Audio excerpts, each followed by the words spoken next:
국회 입법데이트의 이익선입니다. 오늘 저희 입법데이트 이 시간에는 서로 다른 세 가지 법안을 살펴보고자 하는데요. 민방위 기본법, 재해구호법, 인지세법 각각의 개정안들입니다. 이 세 개정안을 대표 발의하셨습니다. 새정치민주연합 정호준 의원을 모셨습니다. 의원님 어서 오십시오. 네, 안녕하세요. 예, 반갑습니다. 반갑습니다. 네. 사실 의원님께서는 국내 최초 3대 정치인 가족 이렇게 네. 특별한 이력을 갖고 계세요. 네, 19대 국회 입성하시고 벌써 국감을 3번이나 하셨는데 그렇죠. 그동안 의정활동하시면서 특별히 보람 있었던 일, 네. 떠올리고 싶은 일들 있으신지요? 예, 뭐 아무래도 젊은 초선 의원으로서 늘 좀 배우는 자세로 그리고 또 경청하는 자세로 의정 활동을 임했습니다. 네. 아무래도 이제 국정감사를 통해서 많은 일들을 했는데요. 네. 아무래도 우리 시대의 화두인 뭐 경제 민주화, 그다음에 가불관의 어떤 해소, 그다음에 통신비, 가계 통신비 인하하는 부분, 네. 또 ICT 분야의 여러 가지 그 성장 동력을 발굴하는 것, 그리고 또 원자력 발전, 우리 에너지 네, 참 중요한 네, 얘기지만 그렇죠. 또 그만큼 또 안전에 문제가 있습니다. 그래서 이런 부분들의 여러 가지 문제점들을 뭐 정책이나 입법 활동을 하면서 저도 좀 배운 게 많고요. 네. 우리 정부가 노력도 하는 부분도 있습니다만 또 미비한 부분도 있다. 그래서 그런 부분에 대해서 지적도 하고 또 대안도 좀 마련을 해서 국회 차원에서 국민들에게 좀 희망을 줄 수 있는 그런 일들을 했고요. 네. 그러면서도 좀 또 제가 또 배우는 것이 네. 우리 국회가 이제 정책 중심의 어떤 전당이 돼야 되는데 아직도 좀 시스템적으로는 좀 부족하다 이런 좀 생각도 좀 들었고 또 정치라는 게 야당만 혼자 하는 것도 아니고 여당만 혼자 하는 것도 아닌 어떤 그렇죠. 파트너십을 가지고 같이 함께 가는 것이기 때문에 네. 어떤 민주주의 시스템 그러니까 대화의 타협에 대한 그런 또 새로운 네. 여러 가지 스킬들을 배우게 되고 또 그걸 통해서 어떤 합의할 수 있는 그런 일들을 배우게 돼서 뭐 우리 국민들을 위한 일이라면 여야가 어떤 일이든 함께 할 수 있다라는 어떤 목표를 가지고 네. 그러면 좀 정쟁이 좀 줄어들지 않을까 했는데 네. 그래도 서로의 의견에 대해서는 예. 조금 뭐 어려운 부분도 있었습니다만은 네. 그 어느 국회보다도 더 많은 대화와 타협을 통해서 우리가 좀 여러 가지 희망들과 비전을 만들어 가지고 있나 이런 생각이 듭니다. 그러셨군요. 자, 이제 오늘 세 가지 법안의 개정안 때문에 모셨는데 먼저 그 민방위 기본법 일부 개정 법률안입니다. 이 입법 발의하시게 된 취지는 어떤 것이었습니까? 예, 뭐 전쟁이나 사변에 준하는 국가적 재난 이런 위급 상황들이 발생했을 때 예. 사실은 이 국민의 생명을 좀 보호해 줄 수 있는 이런 시설들이 필요합니다. 이걸 대피소라고 하는데요. 그렇죠. 이 건물 지하나 네. 뭐 아니면 뭐 지하철역 아니면 뭐 주차장 이런 여러 가지 시설들이 그럼 대피소가 될 수 있습니다. 예. 저희가 한번 확인을 해보니까요. 전국 기준으로는 한 2만 3천 군데 정도의 대피 시설이 있고요. 네. 또 가용 수용 인원을 보니까 한 1억 3천여 명 정도 될 수가 있더라고요. 그래서 이런 곳을 다 대피소라고 하는데 문제는 이런 대피 시설에 제대로 된 이 안전 표지판, 그러니까 안내 표지판이 잘 돼 있지 않는 경우가 많고.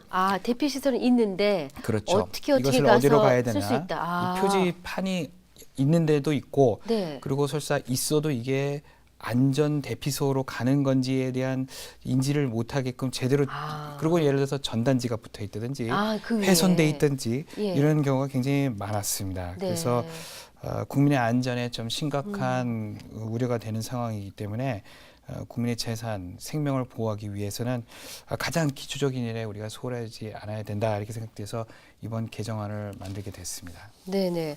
또 요새는 뭐 워낙 외국인이 많이 그렇죠. 들어와 있고 또 우리나라에서 일을 하면서 사는 분들도 많으시기 때문에 그렇죠. 아마 이 외국인에 대한 배려도 생각을 하셨던 것 같은데요. 네, 맞습니다.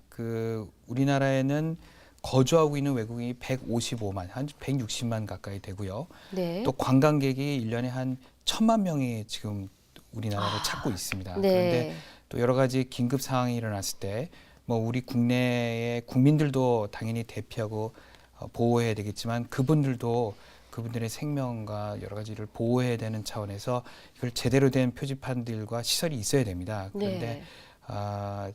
제가 아까도 말씀드렸듯이 현재 지금 있는 대피소 이렇게 되어 있는 표지판이 모양이 굉장히 좀 제가 볼 때는 애매합니다. 그래서 아마 이게 네. 대피소로 가는 표지판인지를 알기가 좀 어려운 부분도 있고 네네. 더더구나 영어나 외국어가 있지가 않기 때문에 제가 이번에 개정안을 만드는 것은 이런 거에 대한 외국인들도 이런 대피소나 표지판에 대한 어떤 법령 근거 네. 이분들도 이 표지판을 통해서 네. 정확하게 대피할 수 있는 어떤 그런 근거를 마련하는 또 계기가 됐습니다. 사실 꼭 필요한 일인데 자칫 놓치기 쉬운 부분이었습니다. 네. 그럼 의원님께서 이제 발의를 하시기 위해서 네. 실제로 여러 가지를 이제 확인해 보셨을 텐데 네. 이 안전 선진국이라고 불리는 외국에서 물론 유학 생활도 하셨습니다만 다른 나라와 비교해 봤을 때 어떤 상황입니까, 우리는? 네, 사실은 안전에 관해는 그 누구보다 까다로운 영국 같은 경우에는요, 어셈블리 포인트라고 해서 여러 가지 대피소 안전 지역을 다 지정을 해놨습니다. 네. 그래서 엄격하고 반복적인 또 대피 훈련을 또 해서 네. 국민들을 잘 보호하고 있는 그런 그 시스템을 갖추고 있고요. 그렇군요. 일본 같은 경우에는 뭐 잘 아시겠습니다만은 뭐 워낙 대지진이나 또 잘하죠. 뭐 쓰나미, 뭐 네. 여러 가지 재해들이 많이 일어나는데 그래서 아무래도 좀 대피 시설들이 잘 돼 있고요. 또 이 기존에 있는 뭐 실내 축구장이나 뭐 생활체육, 뭐 테니스장 이런 것들이 국민들의 여가 생활 활동장들이 긴급 상황일 경우에는 다 대피소로 전환할 수 있는 시스템들이 잘 돼 있고 그렇군요. 마찬가지로 일본도 지속적인 방법적인 대피 훈련들을 잘 해서 좀 이 표지판뿐만 아니라 네. 국민들을 보호하는 사전에 예방적인 차원의 훈련들을 체계적으로 잘 하고 있는데 네. 우리나라는 좀 그렇지 못한 게 안타까운 현실입니다. 그렇군요. 우리나라 같은 경우에는 경제에 영향을 미친다는 이유만으로 1992년부터 연 9회 하던 그 민방위 훈련을요, 네네. 연 3회로 줄이고요. 그나마 보여주기식 훈련으로 전락되고 말아서 그 대피소에 대한 그리고 대피 훈련에 대한 이 국민적 이 생각과 그 여러 가지 경각심을, 중요성이 그렇죠. 많이 떨어지고 있습니다. 그래서 맞습니다. 네. 아시다시피 세월호 사건 이후에 네. 우리나라에 어떤 사고가 일어난 다음에 대응한 것이 얼마나 문제가 됐습니까? 있고 한계가 있기 때문에 네. 사전에 네. 여러 가지 훈련과 또 대피소품의 여러 가지 이런 대응 체계를 예방할 수 있는 그런 시스템이 구축되는 게 굉장히 중요하다고 네. 생각합니다. 그럼 이번 그 민방위 기본법 개정안의 핵심 내용은 어떤 것입니까? 네, 제가 뭐 말씀드린 안내 표지판을 네. 누구나 알기 쉽게 네. 그리고 어디서나 쉽게 그것을 설치해 놔야 하는 의무를 만들게 돼서요. 네. 그리고 또 급증하는 외국인들에게 그 외국어 병기에 대한 법률적 근거를 마련하는 데 큰 의미를 가진다고 할 수 있습니다. 예. 그리고 또 이 표지판 아까 제가 말씀드렸습니다마는 이 표지판이 훼손이 되는 경우가 또 많습니다. 네네. 그래서 이 표지판을 설치를 방해하거나 네. 혹은 또 이 정당한 사유 없이 못 쓰게 하는 경우에 일부러, 또 예. 벌칙금을 또 30만 원 이하의 과태료를 또 부과하는 그런 일들을 해서 네. 사실상 방치되었던 대피 시설이나 네. 안전에 대한 국민적 경각심 그리고 또 이 대피 시설에 대한 운영 관리에 대한 좀 책임이 보다 좀 높아지게 하고 네. 또 아무래도 심의 의식도 보다 좀 더 향상되리라고 저는 기대를 하고 있습니다. 모두 공감하시니까 이건 네. 뭐 처리 순조롭겠군요. 그렇게 될 거라고 저는 믿습니다. 네. 자, 이제 두 번째 내용입니다. 재해구호법 개정안인데 네. 요 현행법에 뭔가 부족된 부분이 있으니까 개정을 제안하셨을 그렇죠. 텐데 네. 어떤 문제가 있었습니까? 예전에는 우리나라는 보면 뭐 태풍이나 가뭄, 홍수 이런 자연재해가 주로 많이 일어났습니다. 그런데 네. 최근에는 이 도시화가 이렇게 급속하게 발전이 되면서 그 사회적 재난이 많이 일어났습니다. 예를 들어서 뭐 어디가 붕괴한다든지 대형 네. 화재가 난다든지 뭐 무너진다든지 폭발이 일어난다든지 뭐 교통사고 뭐 이런 굉장히 그 사회적 재난들이 많이 일어났는데요. 네. 그 재해구호법에는 사실 재난 상황의 변화 추이가 잘 반영되고 있지 않아 보입니다. 그래서 재해 및 재난 구호에 관련해서는 현재 그 자연재해에 한해서만 그 재해구호 기금이 그 피해 지원을 하게끔 돼 있는데 네. 이제 앞으로는 제 법을 통해서 사회 재난에 대해서도 재해구호법상 지원하는 근거가 생기게 됩니다. 그래서 굉장히 의미가 네. 있고요.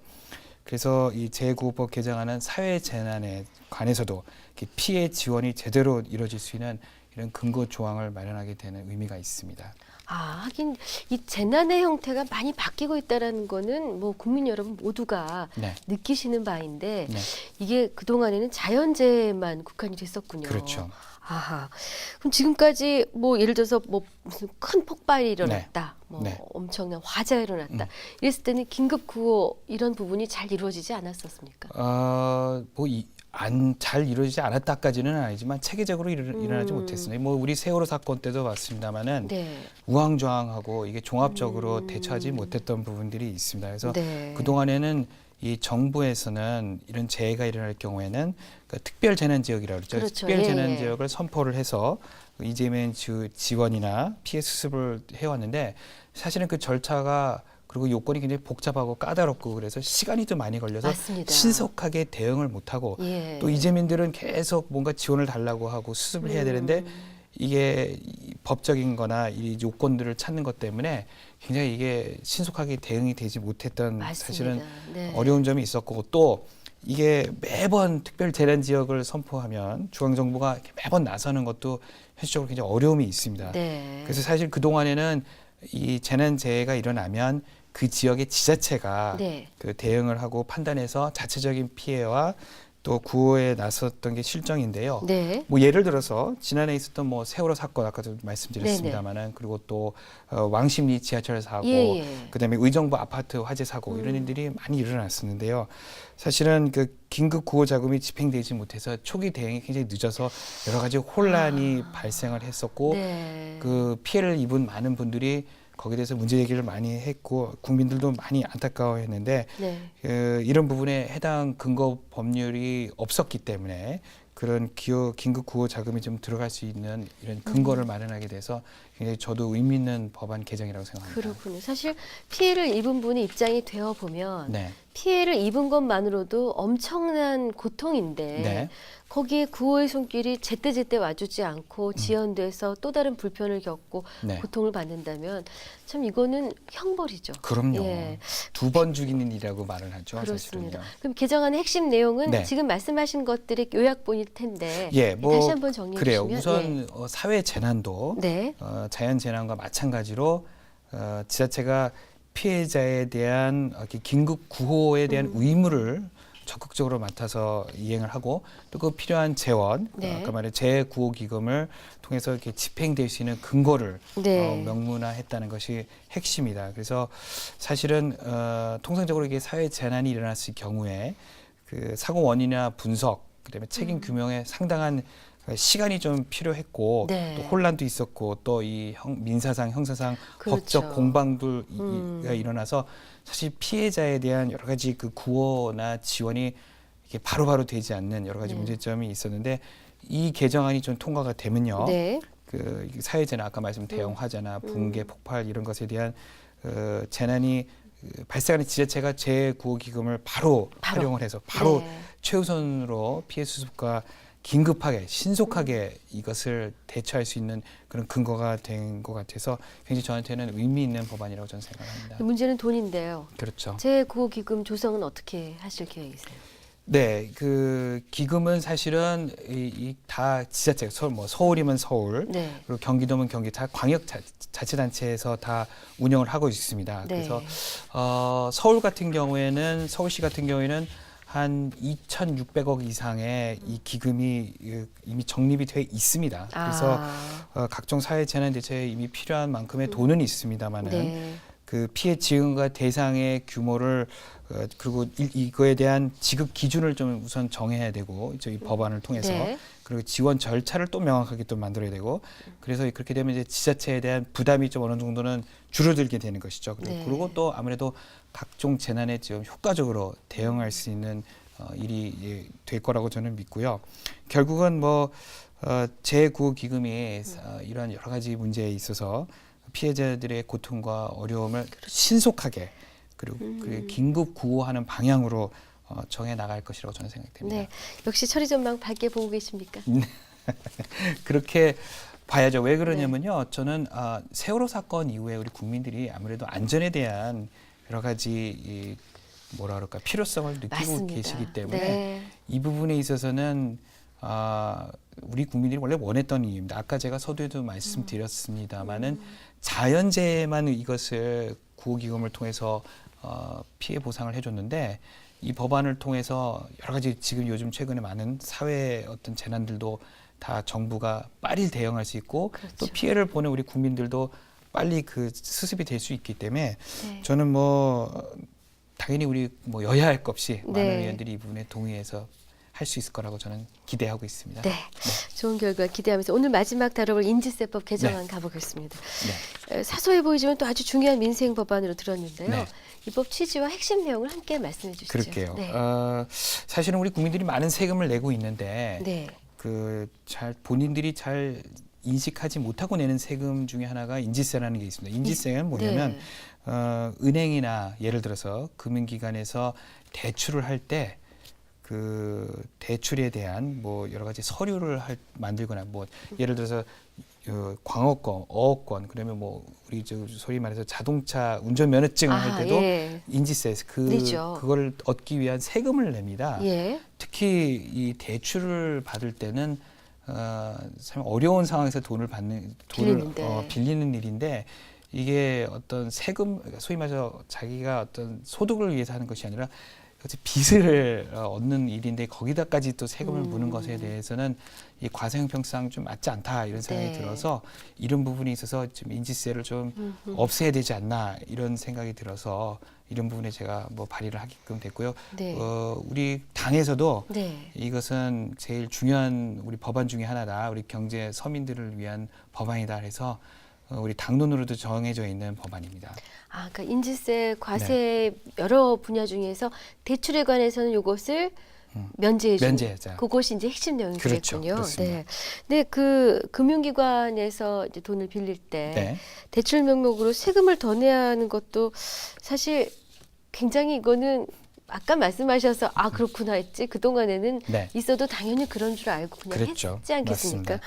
이 현행법상 대출 인지세 부과가 어떻게 되는지 그리고 다른 나라는 이걸 어떻게 하고 있는지 비교해 보셨는지. 방금 우리 사회자님께서 말씀하셨습니다마는 이 대출을 할 때 본인이 이 세금을 내고 있는지도 잘 모르는 경우도 있고 그렇죠. 또 이 대출자 입장에서는 금전이 필요하니까 은행에서 이것을 하라고 해서 의무적으로 해서 그냥 본인이 그냥 원하지도 않은데 그 절차에 또 무시할 수 없으니까 하는 경우도 있습니다.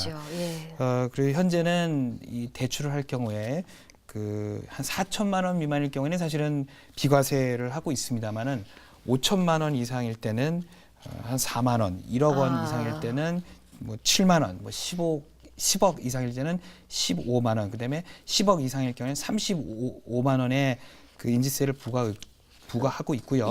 그리고 이 대출자와 금융기관이 사실 반반 내고 있습니다. 그런데 그 OECD 국가에서 이 인지세를 대출할 때 인지세를 받는 나라가 일본하고 대한민국밖에 없습니다. 그래서 이게 어떻게 보면 흔히들 말하는 갈라파고스 규제라고도 하는데 조금 세계적인 이 추세를 볼 때도 대출하는 인지세는 좀 우리가 없애야 되지 않나 그런 생각도 듭니다. 그렇군요. 만약에 이 인지세법 개정안이 이제 통과가 되면 서민들에게 좀 반가운, 특히 대출이 급한 분들에게 좀 반가운 소식이 될 것 같은데요. 자, 이제 오늘 뭐 해주실 말씀은 거의 다 해주셨는데 끝으로 이제 관심을 두고 추진 중이신 또 다른 현안, 입법 계획이 있으시다면 여쭙겠습니다. 우리 정치권에 뭐 경제도 살려야 되고 여러 가지 시대적 화두들이 있습니다. 뭐 경제 민주화뿐만 아니라 아까 말 갑을 관계를 또 해소하고 남북 관계도 개선을 해야 되고 여러 가지 국민들의 명령이 있습니다만은 저는 이 우리 정치권의 어떤 시스템, 그러니까 소위 말해 전 개헌이 빨리 화두가 돼서 이것을 논의할 수 있는 그런 계기가 됐으면 좋겠습니다. 그래서 그 기본적으로 어떤 권력 분력, 우리 정치적인 어떤 권력의 어떤 구조 문제뿐만 아니라 환경, 뭐 예를 들어서 에너지, 교육, 복지, 뭐 지방자치 여러 가지 이슈들이 우리 헌법에 새로 바뀌게 되는 시대에 맞춰서 바뀌게 될 부분들이 있습니다. 그래서 이런 부분들까지 다 담기고 또 권력 구조의 어떤 변화까지도 함께 이렇게